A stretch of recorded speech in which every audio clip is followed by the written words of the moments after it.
Tonight, joining us for a while here on Sports Talk is, I'm not sure how many of you realize that the Cincinnati Enquirer is losing its sports editor, the columnist who you love to hate or you hate to love.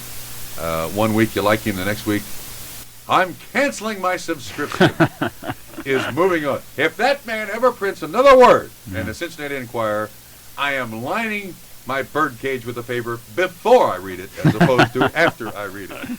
But Mark Purdy, who has been the sports editor of the Cincinnati Enquirer for what, 4 or 5 years? Well, I've been sports editor 2 years, columnist for 6 years. All right, sports editor for 2 years, columnist for 6 years. Is moving on to a bigger and better market, a little more sunshine like this. That's right. My golf game might even improve. I doubt it, Mark. The San Jose Mercury-Picayune Press-Times and Telegraph. San Jose Mercury News. Mercury News, excuse me. Mark is moving to Northern California to compete with all those big papers out in San Francisco and Oakland. And I thought that it would.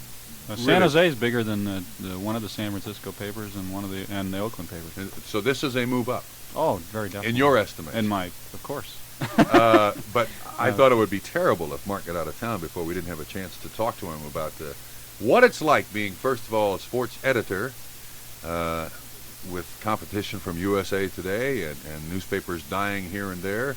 No, not dying here and there. No, newspapers dying everywhere. Yeah, too many. Then also being the antagonist, at times taking the good side of a situation and at other times taking the bad side of the situation. Kind of like we do what we do here. You know, you mentioned about people call up and threaten to cancel their subscriptions. I imagine if everyone that did call me and tell me that did cancel their subscriptions, I want all those people now to come down and resubscribe so that I can leave the Enquirer with a good feeling in my heart. We have that. They're probably lined up around the block right now. We have that problem here too.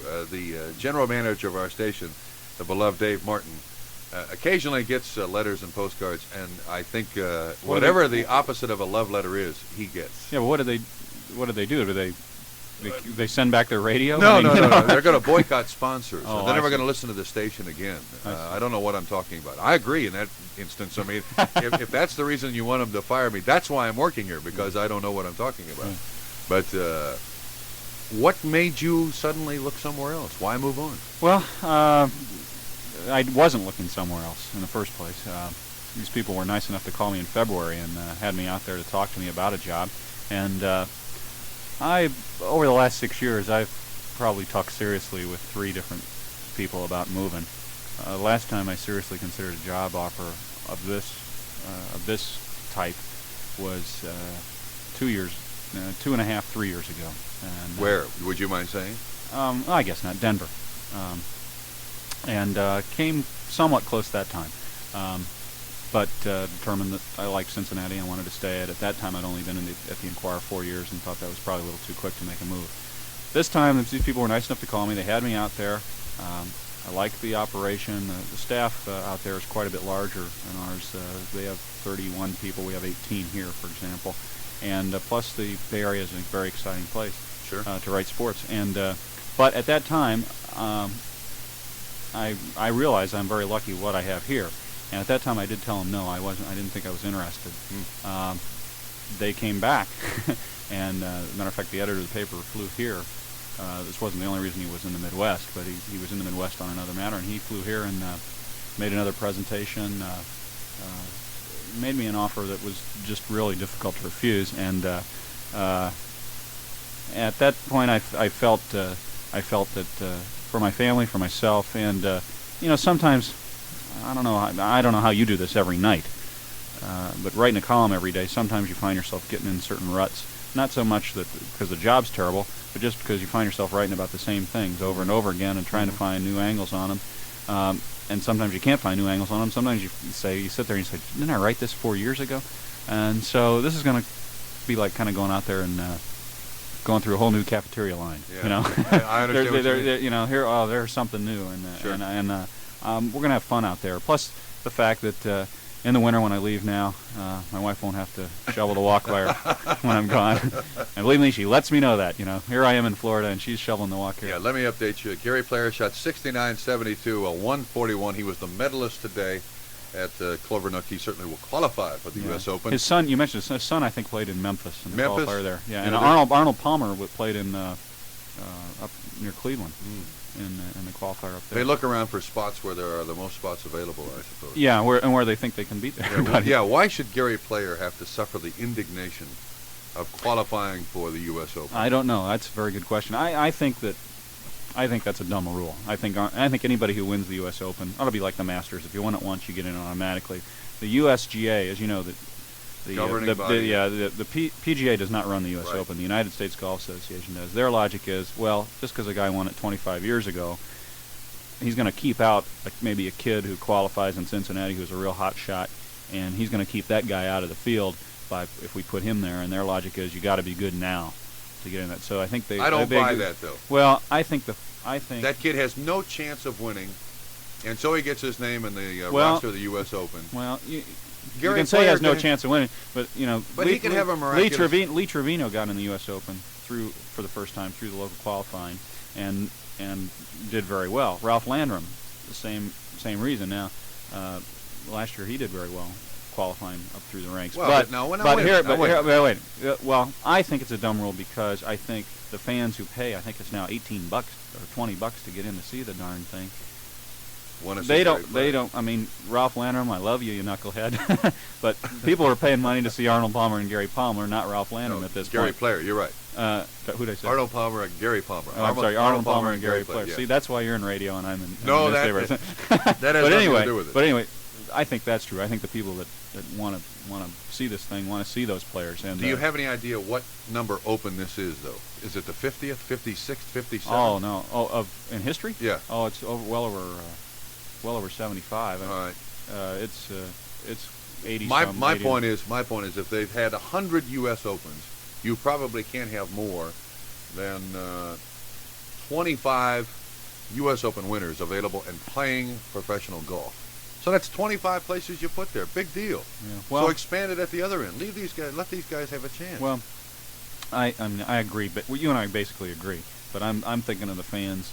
The USGA says it's thinking of the golfers, and that if a kid in Cincinnati or Memphis or someplace comes up and that there should be 4 spots available here instead of 3. Sure. Because you know that organization is weird when they plant a full-grown 100-foot tree in the middle of just off a tee that Toledo. was in Tulsa. Toledo? The Hinkle tree. The famous Hinkleberry tree. If they're weird enough to do that, they'll keep Gary I'll never Player forget that. That was I will never forget that day in the press room. We come in, and one of my friends comes in and says, "You been out to number, I think it was number 11 tee?" I said, "No." He said, "There's a tree there." I said, "What?" And the funny part was, they drove around for like 2 hours looking for a suitable tree the night before. I mean, you can just see. Can you imagine that, though? Yeah, but the USGA is a wonderful organization for sports writers because they do those sort of things and let you write about them. It's their tournament; they can run it the way they want, but I can argue with them about stuff. Which is basically your job. You are the columnist. You're going to compliment. You're also going to criticize at will. How have you found that job? Oh, I really like it. I mean, no matter where I go in this business or what I do, I will always have a very fond place in my heart for the Cincinnati Enquirer, because they were the first ones that were crazy enough to let me do this. There are some that will agree. Yeah.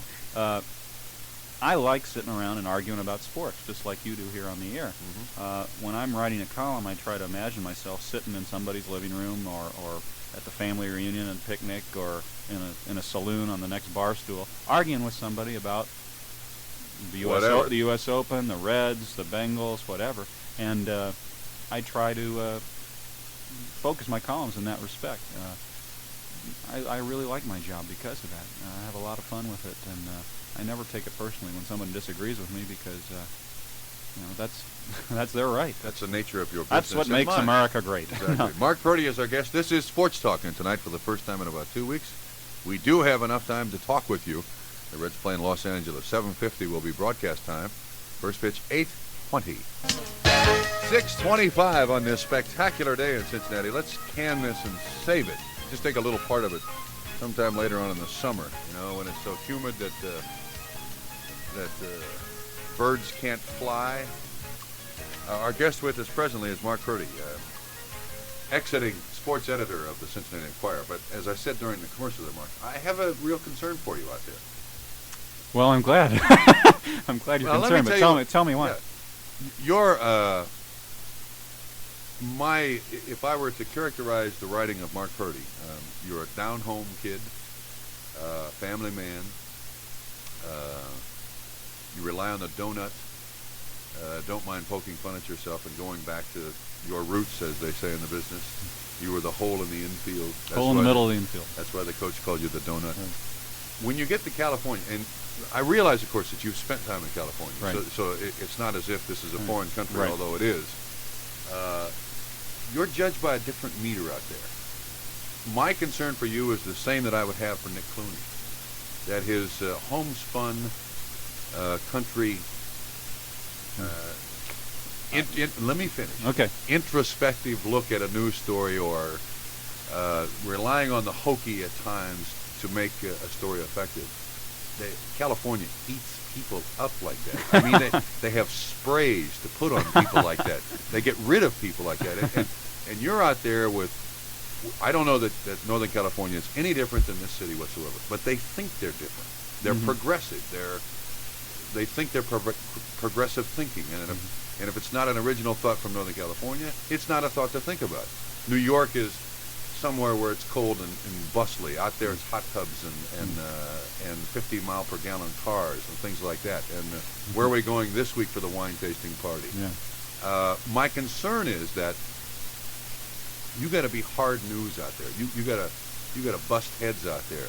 You got to be slow with the compliment and quick with the criticism, and I don't think that that's really your brand of writing. Well, it's nice of you to be concerned. The first thing I think you got to realize is that, first of all, there are a lot of people out there who used to live here. That's the 15th largest city in the country now, San Jose. And that's a very family-oriented area, that part of the Bay Area, as opposed to San Francisco and Oakland. The second thing is, that's part of the challenge. I recognize that going there is going to be a lot different than writing for the Cincinnati Enquirer, and I'm going to do my best. And if I have to fight a little harder out there, I'm prepared to do that. I think that'll, if anything, it will help me as a journalist to do that. I know when I worked out there before at the Los Angeles Times, I learned a lot about newspapering in that year and a half. But you were a cub reporter then, weren't you? I mean, you were. Well, I was younger. I was, I thought they were crazy for hiring me at that age. That was 1970. I was 25 years old. What did you cover? I covered UCLA football and UCLA basketball, some track and field. I wrote some features. I did some stories I thought were really hard news oriented. I did a story about barroom boxing in Tucson, Arizona, which was kind of gamey, and I did a story about a very sad story about a kid who had not graduated from Long Beach State, and it was a basketball player, had flunked 2 tryouts with the Lakers, went home one night and killed his wife and killed himself. And I went down. This was down in Watts. I drove my car down there and talked to this kid's relatives, surrounding relatives, which was a really rugged story to do. But fortunately, his parents understood why I was there and were very cooperative. And it was a tough story to do. I guess what I'm saying is I can do hard news stuff if that's required. I think, though, they're hiring me to do basically the same stuff that I was doing here. Otherwise, they wouldn't have hired me. At least that's the way I look at it. I'll feel out the area. I'll see what it can take. I don't know if the donut will die or not, but how long will it take you, in your estimation? Will you go out there and look first at what's going on? Yeah, well, and then start writing. They're going to give me 2 weeks to look over the area. That much time? Oh, yeah, they're very good to me in that respect.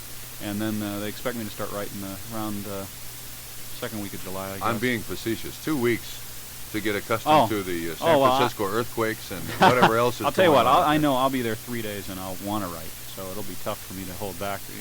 Guys like you and me who have all these opinions about things, the toughest thing to do is put your hand over your mouth and not say anything. You're right. So, but then there's always the problem too of getting into the inner circle.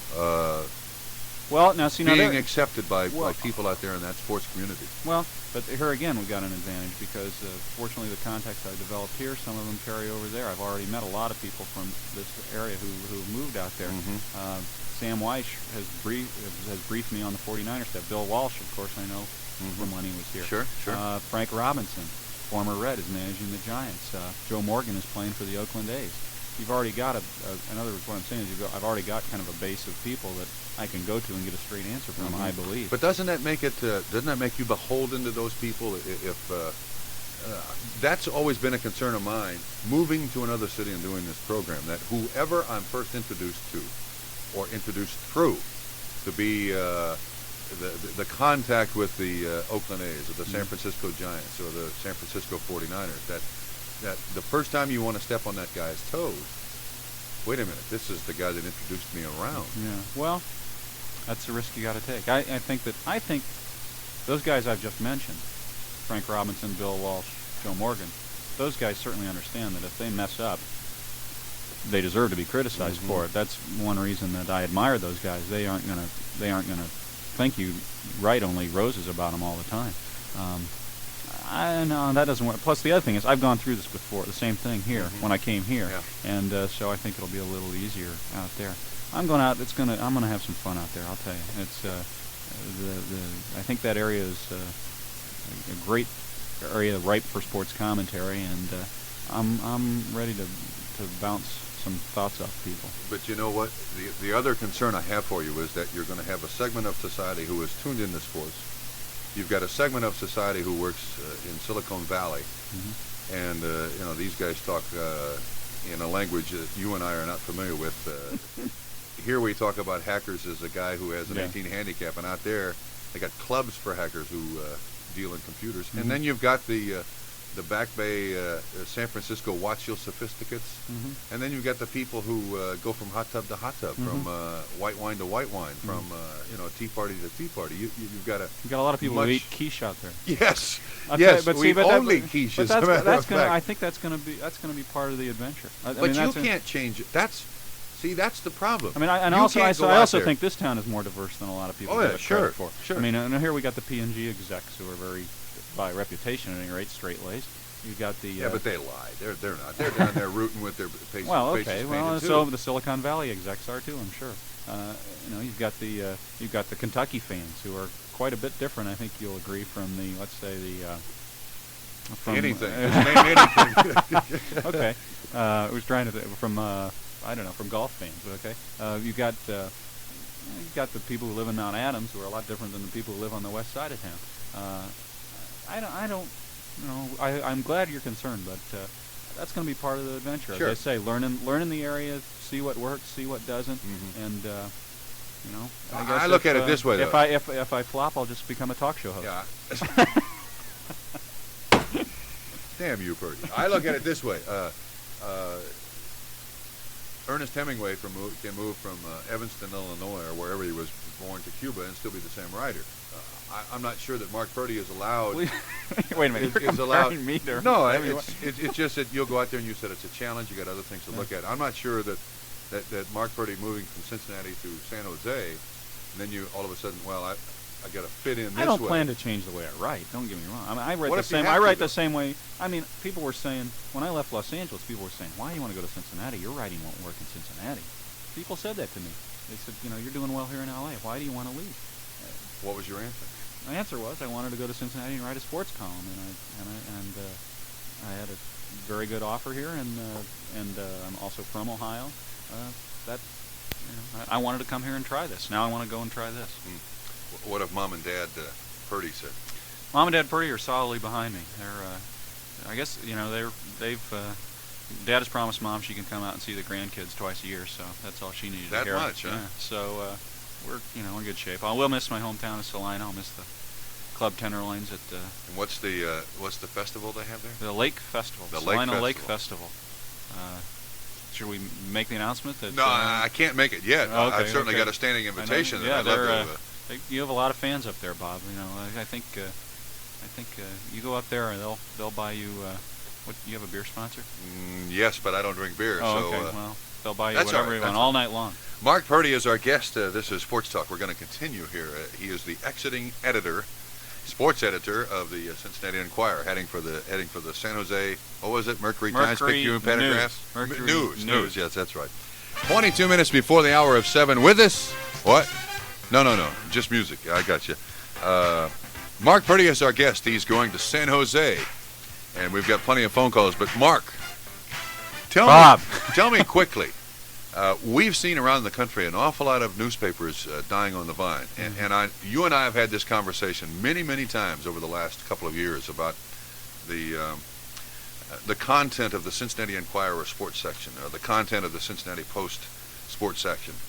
I've told you many times in the past that in reading other papers around the country, like the Boston Globe, the Cleveland Plain Dealer, the Louisville Courier-Journal, St. Louis Post-Dispatch. Can't read that one anymore.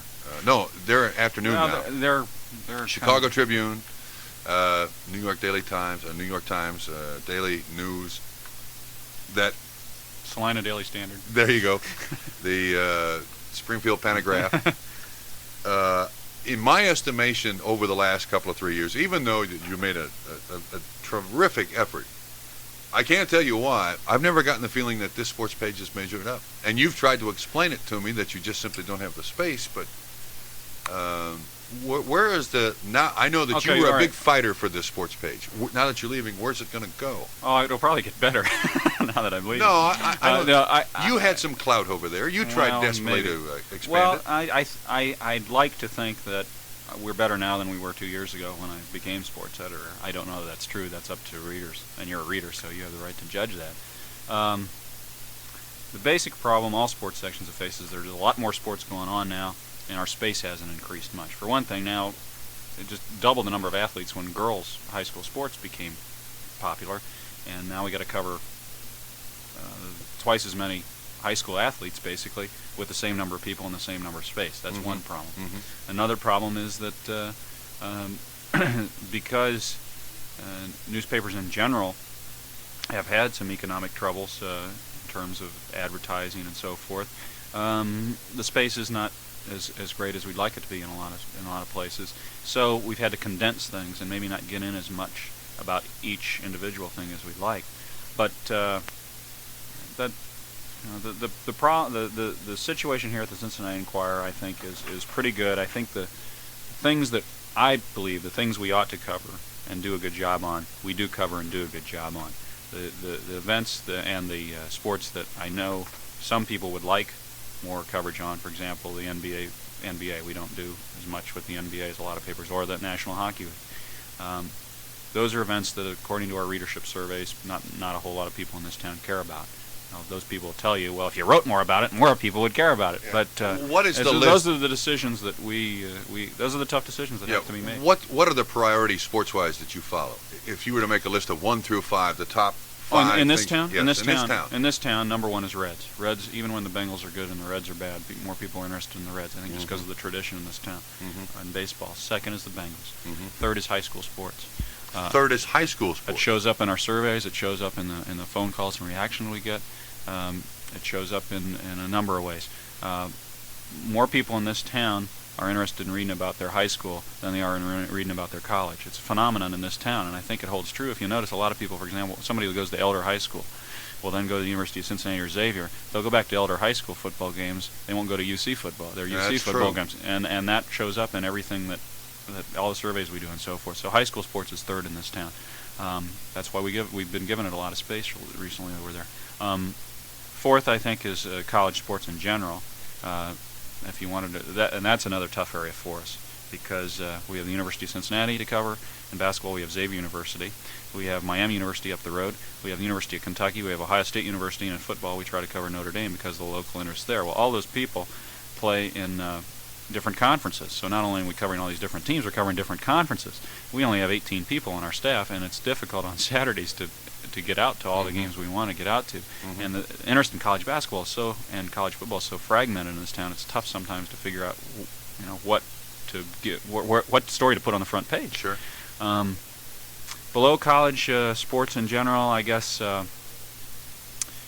In this area, there's a lot of interest in golf and tennis, but I'll tell you what ranks above, maybe even rank above college sports, and an area I hope that my successor Greg Noble can make us better in, and that's the recreation outdoors, fishing and boating and hunting. We have an outdoors columnist now, Jim Montgomery, but I think we should have more outdoors coverage in terms of giving Jim a little more space and stuff to do with. I mean, wouldn't you agree there? I think we need to improve through that area in our but section. My problem is, and maybe I'm totally wrong. Maybe I look at a sports page a different way.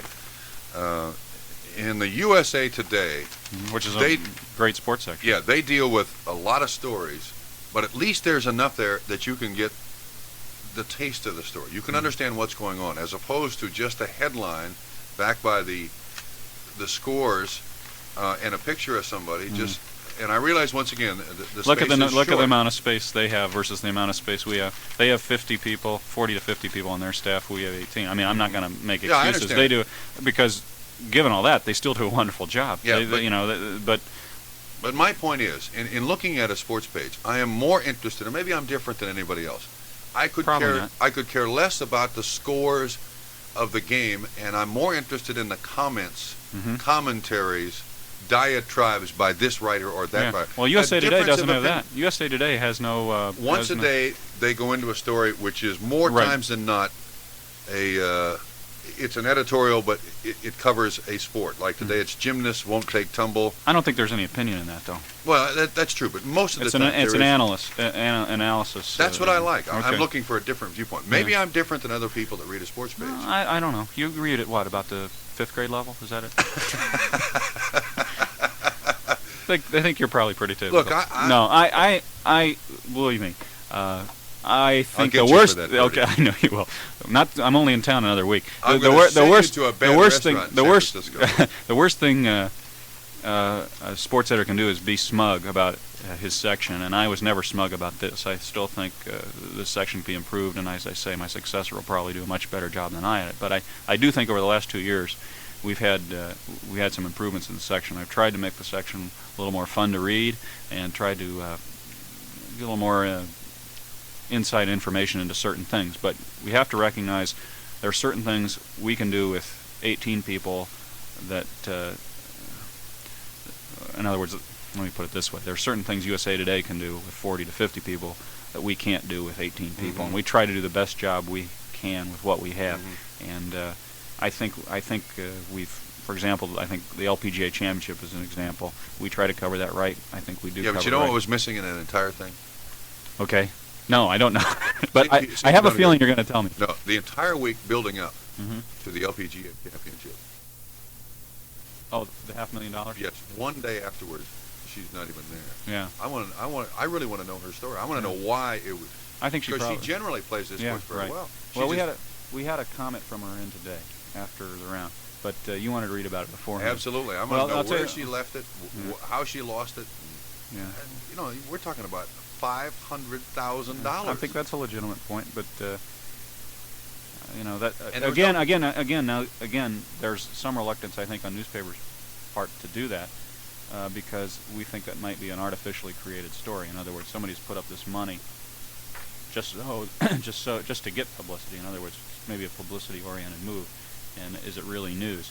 We figure it's news if she gets to the point where she has a chance to win it, or, as happened, she blows her way out of it, and then that's news. Yeah, but well, I'm not disagreeing with you. Maybe it had nothing to do with. Did you mention it on your show all last week?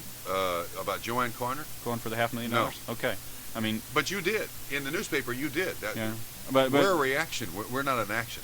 The other thing is, Jan Stevenson has been complaining over the last 3 weeks how they've shortened the course. She didn't have what you call your great LPGA championship.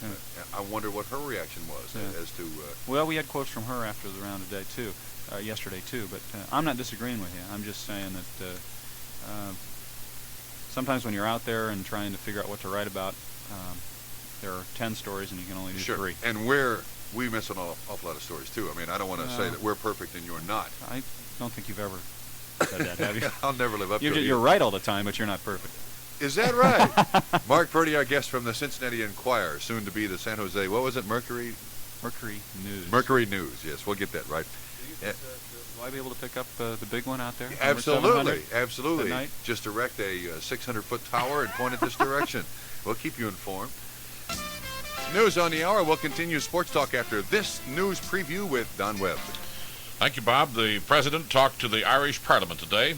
Main topic, the deployment of missiles. Police in Chicago this evening have defused another of those pipe bombs. Nobody hurt. Larry Flint failed to appear in a Cincinnati courtroom today. Good reason, though. He's serving time in a prison in North Carolina. And Mayor Arnbort says the city just doesn't have that surplus that's been rumored to hire back the discharged Cincinnati police officers. Radar forecast from the 700 WLW Weather Center.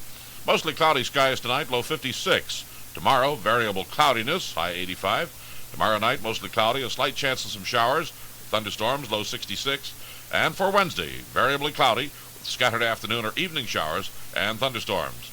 Currently in Dayton, it's 80 in Columbus, 81 Indianapolis, 82 Northern Kentucky, 83 Cincinnati. You're listening to Bob Trumpy with Sports Talk and his guest this evening, Mark Purdy, on 700 WLW. Thank you, Weber. We got baseball at 7:50 tonight. Let's go to the phones here for inquiries with Mark Purdy. As always, I dominate the conversation, and I apologize to you for that, but only half-heartedly, because I always seem to do that. This is Sports Talk, 8 minutes before the hour. You're first tonight with Mark Purdy. Good evening. Hello, Bob Trumpy. How are you? You've been really rough on Mark Purdy. No. Really rough. No. I'll tell you, one of the sad days of my life is when I heard that he was going to move to San Jose. You got to be joking. I'm not joking. Are you related? I'm not related. Is he your landlady? Are you his landlady or something? I read the headlines, and then I go to Mark Purdy, and then I go to the bridge column. That's how I read the Enquirer. Well, it's nice of you to say that. I'm flattered anybody takes 5 minutes to read what I have to say, considering everything else you could be doing. No, I'd take longer than that. Okay, 7 minutes. The whole sports section is really neat. Well, thank you And very I much. think Bob Trumpy knows that because he talks to knowledgeable people on his program. Well, I certainly read the So Enquirer. to other cities, you don't hear the people that knowledgeable, right? So a lot of their Which one of us is supposed to say right here? I'm not sure. well, a lot of their information comes from the Enquirer, you know. Well, I'll say this. I think we've been voted in the last 2 years. We've been voted the best sports section in Ohio, and I believe we are that. And you know, in terms of whom we're competing with, I think we do an excellent job. Now we can't, you know, we aren't the Boston Globe, and we aren't the New York Daily News, and we aren't the Chicago Tribune, but I think we're a pretty good Cincinnati Enquirer. I think you're more interesting. Now, also, having gone to Northwestern, I know you have the ability. Wait a minute. Did you go to Northwestern? I didn't, but I have a daughter who I knew there was a connection somewhere. hasn't anything to do with it. Are you sure? I know that it's a school that has a lot of sophistication, and he can handle Mark is the exception in that case. down home like Johnny Bench, or he can be as sophisticated as New York, where he will probably land. Yeah. Well, I always nice of you to wondered say. about any school whose colors were purple and white. That always bothered me. I never wanted to really bring that up, but Well, you purple don't and want to go to their football games. well, it just worried This me. is a man. Where's your degree from? What degree? Mark, you are really capable. You're clever. You're great. I'm sorry to miss you. Well, that's very nice of you to say that. Thank you. I'll miss this town. I'll even miss Bob Trumpy. Don't do yourself any favors, Purdy. Well, Thanks for your phone. At least we've got Bob Trumpy. That's right. That's right. Right? Maybe they'll make him an offer to replace me. What do you think? I hope not. Oh, come on. Ma'am, I think you'd be better off with poison ivy. I really do. No, we like you, Bob. Well, thank you very much. I appreciate your phone call. And be sure you stay here. And good luck, Mark. Thank you very much. Goodbye. Bye-bye. What'd you say, 5? All right. Mark Purdy, our guest. This is Sports Talk. Now, your turn. All right, Bob, I got a question and a comment for Mark. First, the question, Mark, you know, you and Bob were talking, and I think when a sports writer is hired to a new town, I've seen quite a few, I think the reader is the one who adjusts to the writer, not the writer adjusting to the readers. It's, you know, I think, you know, your style, they hired you for your style, and obviously they're not going to want you to change your style. I think the readers adjust to the writer, not the writer to the reader. Would you agree? Well, I sure hope you're right. I think what happens is that it's like a movie reviewer. You may always disagree with the guy, or you may agree with the guy, but you're looking for a guy's opinion on the movie, And so if you disagree with him all the time, you'll probably like the movie. You're kind of looking at his subjective view of things, and so you know how to react to things by what this guy says. I don't know if that makes any sense at all. To a certain extent. But I think that I'd like to think that a reader becomes familiar enough with a newspaper columnist that he kind of considers him his friend, and may disagree with him sometimes, but always wants to see what the guy has to say. Well, let's take this guy as a reader. If you could, caller, characterize in as few words as possible what Mark Purdy as a columnist is to you. Can you? Well, I personally have not been in Cincinnati a long time, but put it this way, some of my favorite Mark Purdy columns were his columns where he would just give idle thoughts on a bunch of different topics. That's what he does best. You're right. Well, that's good. That reminds me a lot of like one of my favorite sports writers, Joe Falls from Detroit. There you go. Does a great job at that kind of thing. Mark does an excellent job at that also. There's also a guy in Boston who always starts his column with "Good morning" over breakfast. What's his name? He wears glasses, writes for the Boston Globe. Elderly Fitzgerald, I think is his name. He's passed away. Oh, really? Yeah. No kidding. Yeah. I didn't know that. Yeah, it's too bad. He was really good at that. Yeah. He always gave what he had for breakfast that morning. Joe Falls is one of the guys, of course, I read when I was a kid, and I always remind Joe of that at every opportunity. But I think Joe's one of those guys who fits. Some of what you say is true, caller, and some of what Bob says is true. I think Joe fits the Detroit fan perfectly. He knows how to write to those people up there and give those opinions about things, and they, I think the readers of the Detroit News feel that they know Joe even if they've never met him, and I wish I could develop that rapport with people. I don't know that I have that yet, but I'm still young in the business. I'm still learning, and I hope to get to that point. Really good job. Good luck, Mark. Thank you very much. Okay. Thanks for your phone call. The point I was trying to make with the caller about if he could characterize Mark Purdy, I think I have in the number of years that I've read you as a columnist. No matter how far off base you go, at least once a month you're going to write an article that reminds everyone in your estimation that it's just a game. Yeah, well, I try to take my job seriously, but try not to take sports seriously. And I also try to make people maybe think twice about something they hadn't thought once about before. And if I succeed in that, then I feel very satisfied. And I don't succeed in it as often as I'd like, obviously. All right, back to the phones we go. Mark Purdy, our guest from the Cincinnati Enquirer. You're next on Sports Talk. Hello. Hi. How you doing? Very well, thank you. Good. I, along with many other Cincinnatians, hate to see you leave, Mark, but I guess you got to go. I got a little story to tell you quickly. My wife's maiden name is Purdy, and there's, of course, no relationship, but in the old telephone directory, it's listed as M. Purdy. Yep. So for the last 3 or 4 weeks, I've had, I don't know how many phone calls, wanting to know why I'm leaving town. Oh, that's... I apologize. Oh, that's okay. I could probably tell you that... I am listed in the phone book, but it's under my wife's name. Oh, that's listed for me, too, and unfortunately it's under the wrong initials. I'm sorry. I apologize. Oh, that's all right. That's perfectly all right. But, do you suppose some of these people are even telling the truth? I don't know. I think you paid these people to call. I'll tell you what. It's almost... If I'd known all these people were going to say these nice things, I'd left a long time ago. I'll tell you what. It's been really, really heartening to hear all these nice things that people say. I will. It's making it very tough to leave. Believe me, I don't brush off these nice things. I really appreciate it. Oh, believe me, the phone calls have been 10 to 1. Stay, please. What does the one say? All right, I don't think we can say it over the air. I've offered to come and help pack, right? Exactly. That's all I have to say. Thanks for your phone call. Thank you very much. And I apologize to your wife. That's okay. All right. Bye-bye. Mark Purdy is our guest, the exiting sports director of the Cincinnati Enquirer, going to San Jose. Probably start his own grape vineyard here in a matter of weeks, or an avocado rancher, or something like that. But we know for sure he'll certainly lose his perspective on life living in Northern California, where maybe the only state left in the Union, or it may disappear here, depending on...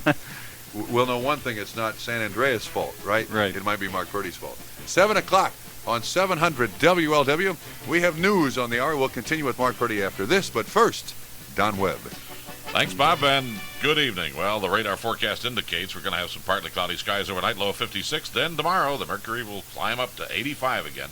The full outlook coming up in a couple of minutes. President Reagan told the Irish Parliament today the U.S. might stop or reverse the deployment of nuclear missiles in Western Europe. That is, if an arms control agreement can be reached with the Russians. Soviet President Konstantin Chernenko said today the talks cannot be resumed while the deployment continues. Chicago police this evening say they have defused a pipe bomb found in the Windy City's lakefront. A spokesman says the device was similar to 18 homemade bombs that have been discovered in 3 states since the Memorial Day weekend. NASA is planning tomorrow to announce the launch date for the shuttle's first voyage. More on this from Jay Barberie. A review of last Saturday's flight readiness firing of Discovery's main engines confirmed that the new ship is ready for its maiden flight in spite of a few minor problems. The flight readiness test firing cracked 12 of the new space shuttle's heat protection tiles, and there were problems with latches on Discovery's cargo bay doors. Officials feel they can solve these last-minute hitches and will early tomorrow set June 22nd as the new shuttle's launch date. Jay Barberie, NBC News, Cape Canaveral. Coming up on 700 WLW, judge issues warrant for Larry Flint after he fails to show in court here. And Mayor Bort says the city doesn't have that elusive surplus. The Miller High Life Concerts at Riverbend Music Center at Coney Island presents Linda Ronstadt with the Nelson Riddle Orchestra July 6th. What's new? How is the world? Cincinnati's newest concert facility offers an intimate environment with music under the stars. July 11th, don't miss the Richard Nader Rock and Roll Spectacular with Rick Nelson. The Drifters. The Chiffons. He's so fine. Del Shannon. And Junior Walker and the All-Stars. On August 12th, it's Willie Nelson. You were always on my mind. Tickets for all shows are on sale now at all Ticketron outlets or charged by phone at 232-6220. The Miller High Life Concerts at Riverbend Music Center. Hamilton County Common Pleas Judge Robert Kraft today issued a warrant for Larry Flint after the former magazine publisher was unable to appear for a trial on a 1977 misdemeanor charge of pandering obscenity. Flint now in a North Carolina prison, serving 15 months for contempt of court in an unrelated matter. Well, does the city of Cincinnati have a $10 million surplus, as reported, or is that just a myth? Mayor Arne Bort says no. The public is indeed misled by the news media that leaves the impression, thanks to stories over the weekend, that there are resources, frankly, which the news media is counting twice, but which we have already taken into account in our budget process as it is. There's where the misleading occurs.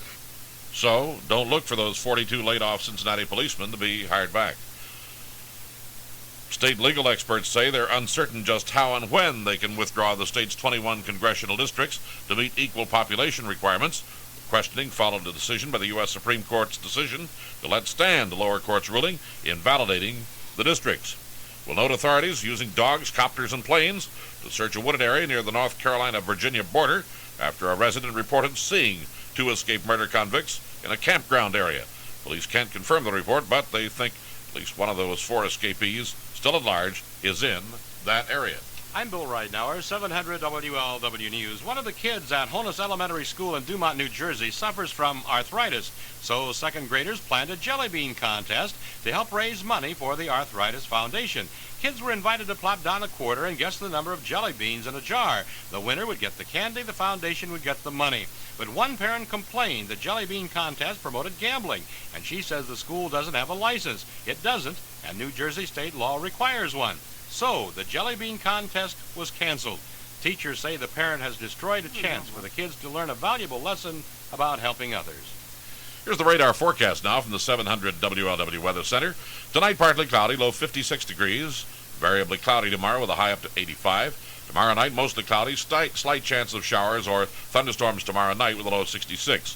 Looking ahead to midweek, variably cloudy on Wednesday with scattered afternoon or evening showers and thunderstorms, high of 88. Currently 80 degrees both in Dayton and Columbus. Indianapolis reads 81, Northern Kentucky 82, 83 Cincinnati. For Jay Barberie and Bill Ridenauer, I'm Don Webb, 700 WLW News. Find your best in it, Bob Williams Sports. And you'll get your best deal at Bob Williams Ford right now for two very good reasons. First of all, they're holding an inventory reduction sale. Bob Williams is overloaded with new cars, and he's marked them all down to sell. You can save as much as $900 on an Escort, $1,000 on a Mustang, $1,200 on Tempos, and on a T-Bird you can save up to $2,000. But here's another reason. Free $100 gift certificate that you can redeem at Swallens. But it all starts at Bob Williams Ford, Montgomery Road at Cross County, where they're open now every night, Monday through Thursday till 9 o'clock. We know what it takes to make a great airline because we do it every day. You arrive at the airport. It's a great day for doing business, and it's going to get even better because you're on the airline you can count on. You're on Comair. We do it every day the Comair way. You can count on Comair. At Comair, the words count on mean that you're very special. Count on means more flights to Cleveland and Detroit, and an on-time record that's one of the finest in the industry. Count on means that you'll fly the most technologically advanced aircraft available today, and at the controls a captain and first officer that are unparalleled in their field. So the next time you fly to Cleveland, Detroit, and Milwaukee, fly Comair, the business airline for business people.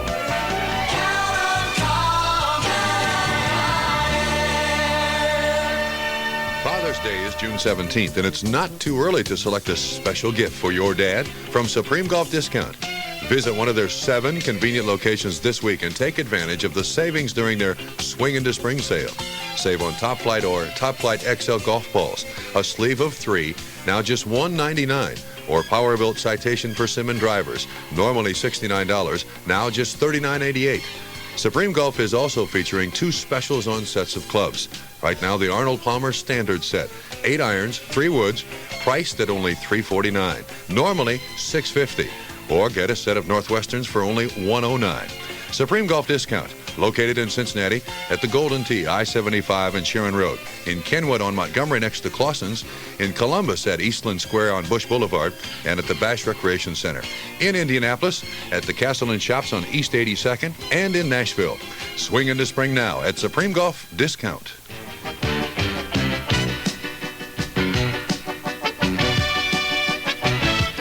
8 minutes after 7, once again, the Reds tonight take on the Los Angeles Dodgers, the tired Reds, the sore arm pitching staff of the Cincinnati Reds. Frank Pastore tonight versus Fernando Valenzuela. Dodgers aren't playing particularly well either. They're 5-5 over the last 10 games. I think the Reds are 4-6, losing 5 in a row, but the Dodgers are getting healthy. Mike Marshall, just off the DL, hit a home run last night, and that certainly helps. Game time is 8:20, broadcast time 7:50. Until then, we'll talk for a while with Mark Purdy, who is leaving Cincinnati.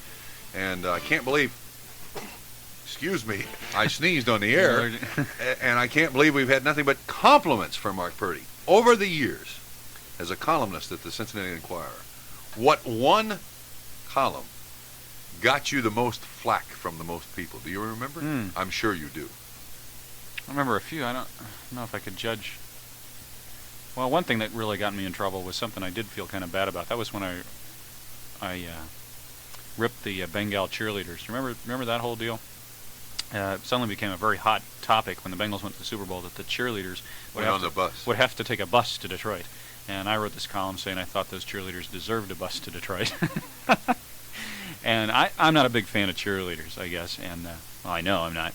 But I used one phrase in that column I really regretted. That's probably maybe the only thing I really regret ever writing. What was the phrase? Well, I called them because, I figured Avon kept the factory going one day a year for them because they wore so many cosmetics on their face. I called them painted ladies, these painted ladies. Well, unbeknownst to me, at least at that time, but I soon found out, people of older generations have a different feeling about that phrase, painted ladies, and the mothers of the cheerleaders let me know that, and I did feel bad about that because I certainly didn't mean to imply that they were painted ladies in that context. A tart.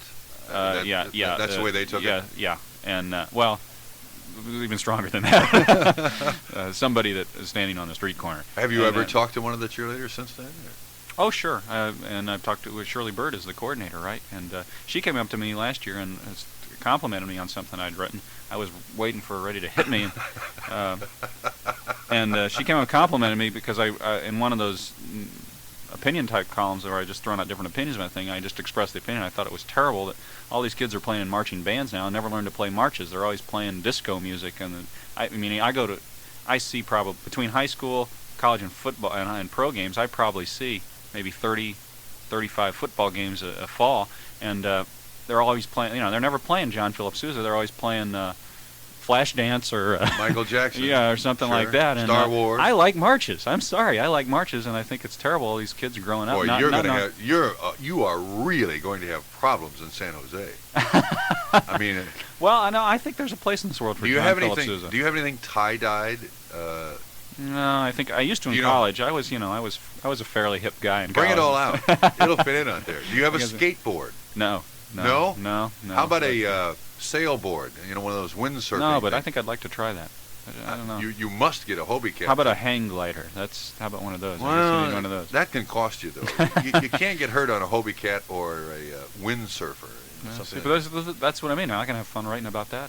I couldn't do. How about a Hawaiian shirt? Do you own a Hawaiian shirt? No, but I'd probably get one in the mail, I guess. Do you know what a white wine spritzer is? Yeah, I do. You do? Okay. I do. But, you know what the proper temperature for a redwood hot tub should be? No, I don't know that. I don't know that. You must have been playing Trivial Pursuit. No, I'm just. I have some knowledge of California. Yeah. Wait a minute. Do they actually like cheerleaders there? Yeah, but they won't admit it. I guess not. I'm sorry. I like bands that play marches. And but there's a column. Look at the Stanford band is 15 minutes away from San Jose. There's a column, Oh, sure. You're right. You're absolutely correct. I'm sure 12,000 people have already written it, though. Well, I don't know. Do you know 101 things to put an avocado on? No, I bet you don't either. No, but I could figure it out. The one thing I can tell you, though, you are the right physical makeup to be a Northern Californian. How's that?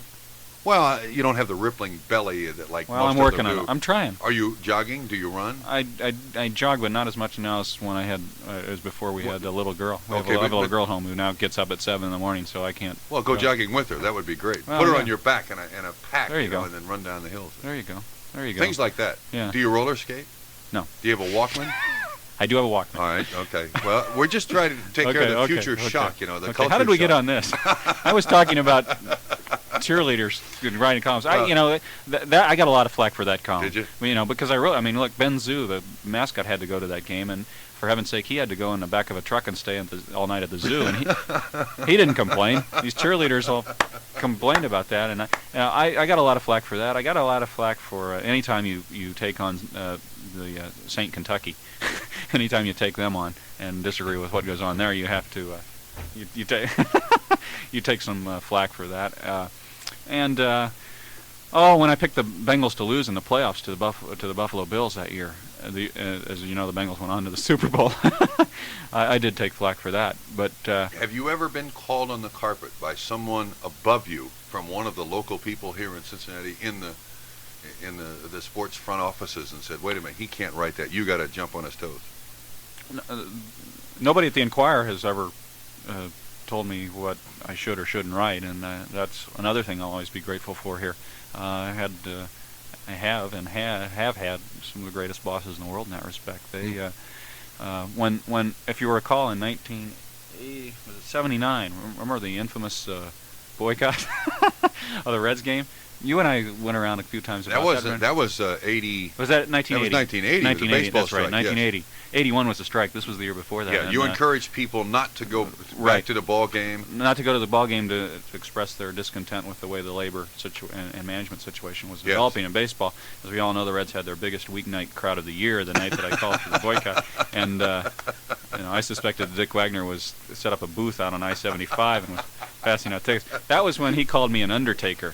And because the wire services, it must have been a real slow news week because that got a lot of play for some reason. And the wire service went to him and asked him for his comment on all this, and he called me an undertaker. He said, I don't want to misquote him. He said, Mark's a pretty good writer, but he's real off base on this. He's become an undertaker. And I didn't mind that, but my next door neighbor, who was an undertaker, got a little miffed and said, "Why would he call you that?" And then, as I mentioned, they had a big crowd, and that kind of teaches you, perspective and in terms of sure. Basically a newspaper columnist. Everybody thinks we have a lot of influence. Sure. We have about as much influence as an automatic bank teller machine. You're right. And I'll never forget. Later that month, I was standing on the track at the Indianapolis 500 before the start of the race, which is one of the more amazing sights in sports. That long, endless grandstand there, and I was standing with a friend of mine who turned and said, "Someday, huh?" I said, "Yeah." He said, "Amazing crowd, right?" I said, "Yeah, boy, that's really something." He said, "Did you call for a boycott today or something?" Mark Purdy of the Cincinnati Enquirer, our guest, 17 minutes after the hour. Back to the telephones. It's now your turn with Mr. Purdy. Good evening. Yeah, I'm not worried about Mark going out to California, but I'm worried about you, Bob. Well, I appreciate that concern, but I don't think it's real. Nevertheless, go ahead. Tell me about Boston's team defense again. Oh, I still think that they're a good defensive ball club, but the Los Angeles Lakers are an awesome team. Going into that series, it's not over yet. The Boston guards, no Boston guards was shooting over 45% going in that ball game. Great. They're shooting even less now. Yeah, I know. And when they double Bird, nobody else can shoot, so they'll win it in two more games. They'll win it in two more. Oh, okay. Right. Yeah, it would be difficult to win a best-of-7 series in 2 games, but I'm still sticking with the Boston Celtics. I've been wrong before. I'll be wrong again. That's the idea of being on this program, picking a side. Worst thing you can do is ride the fence, right, Mark? That's right. Except on this, I don't care. I'm not a pro basketball fan. I guess that's something I'll have to learn out there to learn a little bit more about. I bet I've been to only 3 pro basketball games the last 3 years, if that. Okay, I want to ask Mark something. What's he think about this thing with Ron Oster? It seems like everybody in town thinks he's an all-star. Batting .210 and playing defense the way he does, I don't think he belongs up here. Well, no, I don't know if everybody in town thinks he's an all-star. I think Ron himself would tell you that he's not having the best of years, and I don't think he's going to probably vote for himself send in any ballots and vote for himself. The only thing I get upset about is when fans say personal things about players or boo them or yell personal things at them. I wrote a column about this earlier this year. Ron Oster happens to be one of those guys that you call him up and ask him to help out at a charitable function, or he spends the winter here and he shakes hands and signs autographs. Happens to be I think one of the nicest guys on the team, and one of its best competitors. And yeah, there's nobody who wants to do better and wants to win more than he does, and so I think it's bad when. I think Ron has said he deserves to be booed if he's not hitting well, but when people get personal and start yelling really nasty things at you, I think Ron has every right to ask, geez, why did I go out all winter and be a nice guy and meet all these people, and now all this is happening. I think that Ron is not having the best of years, and I think if you like him, you've got to hope he recovers. I don't know. You're apparently not a big fan of his, huh? Oh, I just never thought he was that good of a defensive second baseman. I know he does a lot of... You think Lawless should play, is that it? Excuse me? You think Tom Lawless should be playing there, is that it? Oh, sure. Tommy's hitting close to 230 now. He really hasn't... Guess again. Played, but he wait a minute. Guess again. 227. Guess again. You're getting there. He was hitting 227 Saturday. He's hitting 217 as of the day before, prior to yesterday's game. He did not play yesterday. What's Oster hitting? 209. Yeah, I think Tom's got a better glove than Ron. I think he's got more range than Ron does in the field. Oh, I think you'll have a lot of people argue that point with you. I'll tell you what. Certainly has great foot speed. There's no question about that. Well, Ron is struggling, but I think one thing he brings to the field is a real good baseball sense. He knows what has to be done out there when a play crops up. He's had some trouble getting it done, but he's a very heady baseball player, and I think that's one reason Vern Rapp is staying with him. Well, I'd like to wish you good luck, Mark. I think you'll do a good job out there in San Jose. Well, thank you very much. I hope I'm going to try hard. Okay. Thanks for your phone call. This is Sports Talk on 700 WLW. We'll continue after this. Monday night on Sports Talk, 724. Mark Purdy is our guest. Probably your last chance, maybe your first chance ever to talk to Mark Purdy is given to you on Sports Talk, and it's now your turn. Good evening. Yeah, Bob. Hello. I wanted to call. I didn't get a chance to call last week when you were discussing the Soto situation. Yes. And I felt when he was handed a 5-game suspension that was more than reasonable. I felt he was wrong all the way for arguing the call. He's not paid to argue. And well, I'll tell you this: if he off the mound to go over there and but if he doesn't argue, that home run stands. And I mean, a glaring mistake goes on the books as a home run. It wouldn't have, because Vern Rapp was on his way out. You know, he's paid. Well, what's your reaction going to be when you are so totally wrong, so very obviously wronged in a situation, and you're going to say, "Gee, I hope somebody else goes over there and complains"? That's not going to be the reaction, especially not for anyone who is super competitive. I will complain, but I'm not going to complain to the vehemence that he did. He let his Latin temper run away with me. Does anybody care what I think? But he stormed over there, and if he'd have hit those umpires when he came back out, he'd have been gone for the year. Well, no, let's put things in its proper order. Hang on just a minute. Let's put things in its proper order. If his reaction to the home run was a legitimate reaction, he storms the umpire, and to this day I have yet to see a piece of videotape, and I've heard directly from Tom Foley that he was the one that made contact with the umpire. I've yet to see anything from the league office as to what Mario Soto did wrong. That was his natural reaction. A good 20 minutes later, he's informed that he's been thrown out of the game. What would your reaction be? Regardless of what my reaction would be, I'm not on the field taking, in front of thousands of people. He's out there. He's supporting his team. He's paid to pitch, throw the ball over the plate. I'm a big Red supporter. I'm a big Mario fan. But he was wrong in that case, even getting into that argument. I'm not saying he was right, but I can certainly understand his reaction. If you're wrong, you're wrong, regardless of what the other guy did. Okay, what about the umpire? Do we overlook the fact that he was so... He was wrong, but Vern Rapp is the one that should be out there arguing, not Mario. He was. Right, he was. Soto wouldn't have been out of the game if he'd stayed on the mound. But nobody in their right mind is going to stay in their position when an umpire calls an obviously foul home run fair. I mean, there have been countless situations where an umpire is not about to change his mind. Mark has got a reaction here. Well, He's our guest. I don't know if anybody cares what I think, especially I'm a short timer. What struck me, I was at the Indianapolis 500 that day, so I missed that whole thing live. I thought I was at the day's most violent event, and I was wrong. I came back and I saw the replays of that. The thing that struck me, it reminded me of George Brett's reaction after they took away his home run in the Pine Tar incident. I think the reason Mario was suspended may not have been his initial reaction, because I think that was very understandable, but what happened after that. And after ran back out. Coming back out, yeah, I think he shouldn't have done it. And I think that's where I think that's where he was probably wrong. I think the initial reaction was quite understandable. Sure. But I think 5 days was a very, for a pitcher, for an everyday player, it might have been very severe. But for a pitcher who can only go out there every 4 days or 5 days, that's the logical. That's in effect is a 1-day suspension. Sure.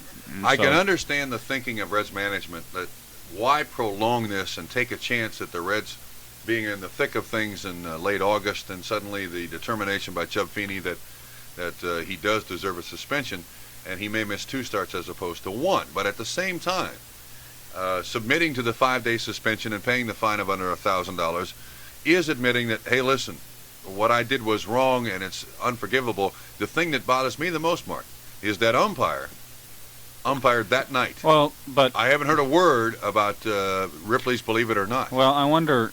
What we don't know is if the umpire has been disciplined in some way. We should know. Well, we should know, and I don't know if they announce those things. I don't know how that goes, but there's again some good reporter should find that out. I think that's a good point. But I would bet that this guy has been called on the carpet by somebody about that. Mm-hmm. How on earth could you make such a terrible call? What about Jim Fry? What about Don Zimmer? I have not heard any declaration from anyone that either or both were suspended, ejected, fined, anything. Yeah, I don't know. That's a good point too. It does seem that if you're going to do it to one, you got to do it to the rest.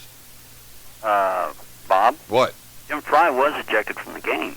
Well, so was Mario Soto, but there was no fine, there was no suspension. Didn't touch anybody. He didn't come out. Well, I repeat. Harmed anybody. Neither did Mario Soto. Can you show me evidence on videotape where Mario Soto bumped anybody other than Brad Goulden and Don Zimmer? If it wasn't for Goulden, he'd have put 2 or 3 of those umpires. I didn't realize you could be suspended for an attempt. Well, that's what they did. Well, but I'm not sure that that's fair. It does appear to me that the well, basically, the penalty is a judgment call, just like an umpire's judgment call, and you can argue with it, but that's the way it is. And if baseball's to run properly, you've got to go with what the president of the National League says. Also, I want to... Granted, but that doesn't make it right. Well, that's why baseball's so great. We can argue about that. You're right, and you knew prior to this situation that Chub Feeney was going to uphold the umpires any way he possibly could. Right, but he may have also called Ripley and well, he umpired in New York that night. Yeah, but later on in the season, Ripley may have to take a week off. We don't know. Also, I'd like to find out your opinion on a second guess I have on yesterday's game. All right, that's our job. Ninth inning, the Reds get the first two men on. Milner bunts. Rapp sent up Perez to pinch hit with first base open. Why didn't he send up Eric Davis to pinch hit? Knowing that Perez, they were going to walk him, put him on first base with it open, and then pinch hit Perez for Dreesen. Who was pitching? Forrester. Lefty versus righty. Experience versus non-experience. You're saying that he knew he should. And the other thing was Eric Davis had already been sent back to Wichita. No, he hadn't. Not till after the game. Oh, that's right. That happened after the game. But he sent up Perez, knowing that if with first base open, righty versus lefty, they're going to walk him. Why waste Perez? Well, I don't know the players he had available. I was not there, so you hate to. I wasn't either. They put Davis in to pinch run for Perez. He wasted two right-handed hitters. Sent lefty up to face very tough lefties who's having a good... Well, I'll tell you what, Runrap went through a stretch where everything he did was right. Yeah. It turned out right. You know, I'm just maybe he's making up. You know, situation. if he sends Davis up there, and they might walk him too. If he sends Dreesen up there, they're going to pitch to him, right? I don't know. It's that's why Runrap's probably paid more than I am, and you're right. Maybe the situation is simply that Dreesen hits Forster very well. Dreesen hits a lot of left-handed pitchers very well. You don't know. And the other thing is, Dreesen also leads the team in walks. Right. Maybe you get Forster to walk in and run. Forster can be wild. Yeah. Sure. Thanks for your phone call. Appreciate your comments. This is Sports Talk on 700 WLW with Mark Purdy. You're next. Good evening. And good evening, Bob, from Farmington Hills, Michigan. Farmington Hills, Michigan. Penn Hills. Yeah, them hills, somewhere here. I haven't read Mark in about 2 months, but since leaving Cincinnati, but I got a feeling that they're going to miss him over there. Mark does add a lot of personality to the Enquirer sports page, more so than anybody else had in the past 5 years that I could remember. Well, thank you. And I was also, you were making a comment about some other papers, Bob, that you weren't real happy with, that you were happier with Enquirer. Yes. And I tell you what, a perfect example of where you might not be so correct is in Detroit, where the Detroit Free Press, and everybody tells you it's a great paper and great... I got up here, and I'm reading the Free Press, and I thought it was terrible. And I tell you, every Friday when I got my sporting news, I felt like I should send a thank you letter to the sporting news to tell them, thank you for letting me know what's going on in the world of sports for the past week. And it really makes you feel good that you came from a hometown where they had a good paper. And so I really appreciated the Enquirer. On a weekly basis, I will read 8 to 10 different papers from out of town. I feel the opposite way about the Detroit News. That's a good thing. I've never really been a reader of the Detroit Free Press or the Detroit News, but Boston, Chicago, St. Louis, Louisville, those are papers I rely on, and those are very good papers. And I repeat, the reason I like them, it may be different than anybody else. I like opinions. I like a different viewpoint. I like reading Jim Murray. I like reading columnists just to see if their viewpoint on a particular subject might match mine. Well, so do I, and that's why I've learned to like the news up here with Joe Falls and Jerry Green. Just for instance, today, Joe Falls was not, he was not afraid to ask an important question up here with the big crowds that they've been having against the Orioles, is where are the black fans? Mm-hmm. And, it's a tough question to ask, and it's an even tougher question to answer. No, that's an easy question to answer. They don't have any money. Maybe. Well, wait a minute. I mean, that's it. They can't afford those tickets. I don't know how much they cost. I haven't been to Tiger Stadium yet. Well, let's say it costs $5 and 3 people go in your family. That's $15. Detroit leads the world in unemployment, and I'm led to believe that 70% of the line workers at GM and Ford are black employees. Those people can't afford to go to baseball games. That might be true. And that's true. What did Joe have to say? Well, Joe basically, he just asked the question. He was saying that better than 2/3 of the population in suburban, in Detroit, are black. Mm-hmm. And they know that the television audiences are there, and they know the radio audience is there within Detroit, and so where are the fans? And he didn't propose that he had any answers, he just asked the question. Yeah. I think he was just trying to sober everybody up here after the loss to the two losses. That's the way to do it. You know, maybe Go to the Detroit Piston games. That's mostly white. Yeah, that's mostly white well, too. what about in this town? Where are the black fans at Riverfront Stadium? Where are one answer might be that I'm not just going to say about the Reds or the Tigers, but I think maybe baseball teams and sports teams in general, they'll go out and they'll try to cultivate groups to come to their games, and I don't know if they approach the black church groups and the black which is taverns, foolish. and so because I don't know how much of an effort they make to try to sell the game to the black fans. Mm-hmm. You might be right. Can I switch for a minute, Bob? Sure, go ahead. Okay. They was looking so forward, and they had waited so long to see this 5-game series on WTBS, and to watch them because I really hadn't seen them in a while, the Reds. And I'm sitting there wondering, where's the Sasky? Where's the Sasky? And I thought I'm the only person on earth who's asking that. And finally, I think it was Pete Van Wieren said, and you can't help but can't figure out why Nick Sasky is not in this lineup if he is the future star of this team. And I've got the same question. Why is Nick Sasky, he's not going to get any better sitting on the bench collecting splinters, that's for sure. And when you've got guys like Oster, and I'm not putting down Oster, okay, who are struggling around the 200 mark, he may need the rest, and let's get a Sasky in there. But it seems to me that your future. Oh, I'll tell you what. In Cincinnati, I don't think it's something to really discuss. I don't think it's something to debate. Nick, in hitting, going into the game yesterday, 178 with an on-base percentage of 265, and leading the team in strikeouts with 37, a third of the time, I think. and also committing 9 errors in just 33 games played. It was pretty obvious that the longer they left Nick Sasky out there on third base, the less chance he was going to have to get out of his problems, because he was in a fog. An absolute fog. He didn't strike out. He struck out looking. He struck out with ever getting the bat off his shoulder. And I think until Tommy Helms and Joe Sparks got him back underneath the stadium and on the tee and in the batting cage and recouped some of his confidence, he was going to go out there and embarrass himself. And I think that's the worst thing a player could do. Mark, when do you bring him back on?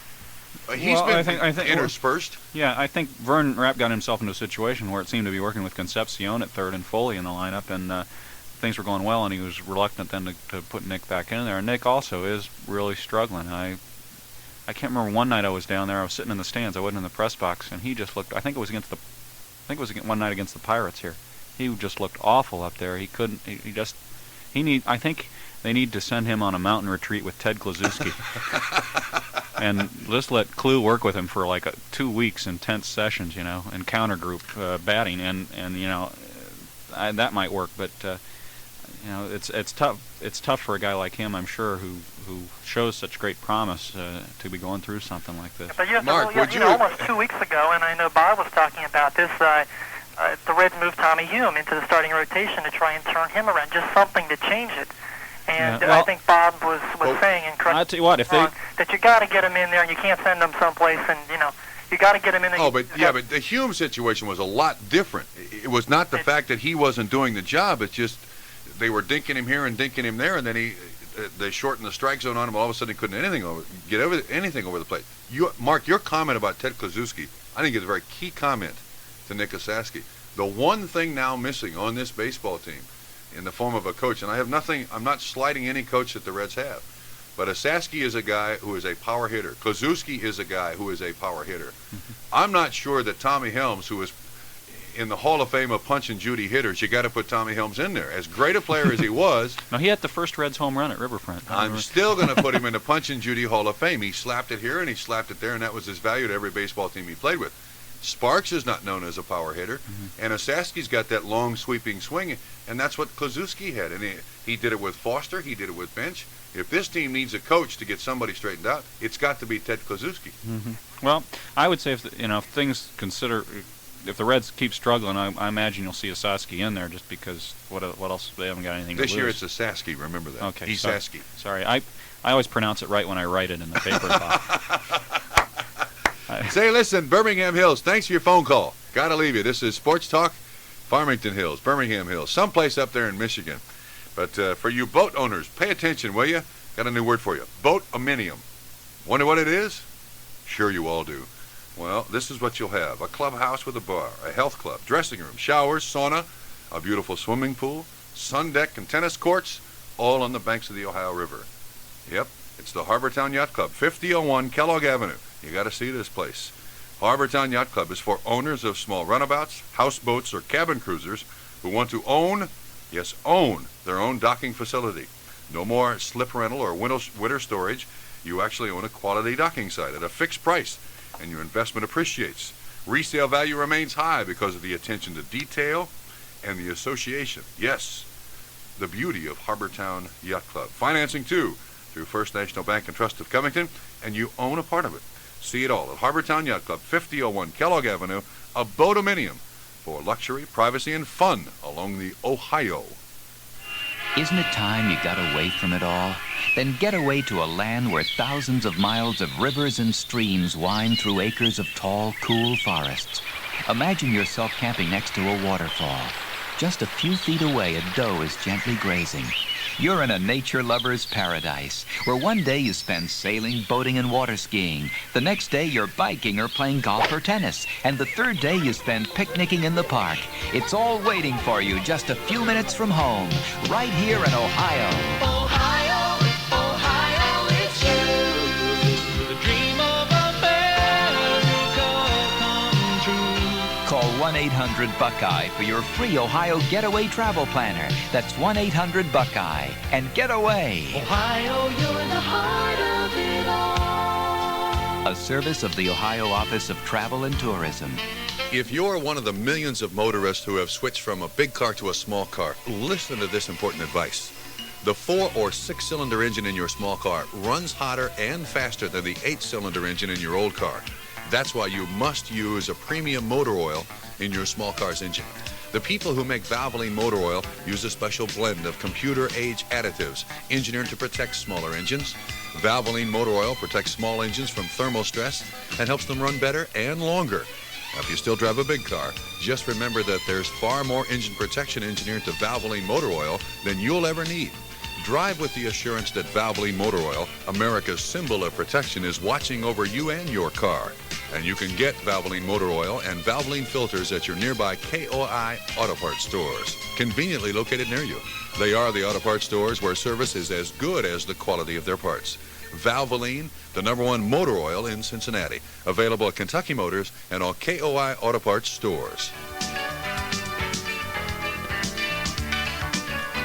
Sports Talk on 700 WLW with baseball coming up in just a few minutes from Los Angeles. Mark Purdy, our guest, and it's now your turn. Thanks for joining us. Good evening. Good evening, Bob. How are you? This is Marty calling from Frankfort, Indiana. Yes, Marty. And besides being the Dutch daughter of the Salina High baseball team from 1964 to 68, I'm a former neighbor of Mark's, and we played in a very inept rock group called the Accents back in those days. You know this guy? Yeah. He sounds like he's from Syracuse or No. New York. Who is this? This is Monty. Montgomery, Mark. Monty. Yeah, how you doing? I haven't talked to you in about what? Well, since Paul 20 minutes. Yeah. Are you still a politician and everything over there? Well, I resigned from the legislature and am a utility regulator. All right. I travel under an assumed name. See, some guys from Salina are actually a success. You know? Bob Schraluka called in yet tonight? No, he hasn't. Who? Bob Schraluka was the sports editor at my hometown paper who gave me my first job covering sports. That's really nice of you to call tonight, Bill. Just wanted to wish you good luck, Mark. I've been following your career. I listen to Trumpy's show every night, commuting from Minneapolis. That's your problem. In a government car, I would imagine, right? No way. No? Well, good American car, and I just want to wish Mark the best of luck. Thanks a lot, Bill. And do you still play guitar? I play at it. All right. Hey, thanks. Take care, buddy. Thanks for your phone call. Here's an updated score. National League, New York leads Pittsburgh 2-0, bottom of the first inning. Reds in Los Angeles a little bit later. You're next on Sports Talk with Mark Purdy. Good evening. Hello, Bob. Yes. Dave from Westchester. Yes, Dave. And I'd like to ask a question of you and Mark. One of the things you were talking about is the priorities of the sports in the Cincinnati area on the media. I guess I'd include the sports on WLW as well as the Enquirer. Correct. And I was wondering why in the college basketball area there seems to be little, if any, press given to the University of Dayton until they play a Cincinnati team or until they get into the tournaments and so forth. Well, I can tell you, the Enquirer... that much interest? Well, I'll tell you, the decision we have to make at the Enquirer is whether to cover the University of Dayton or the University of Kentucky or Ohio State or, let's say, Indiana. We only have a certain number of guys, and believe me, I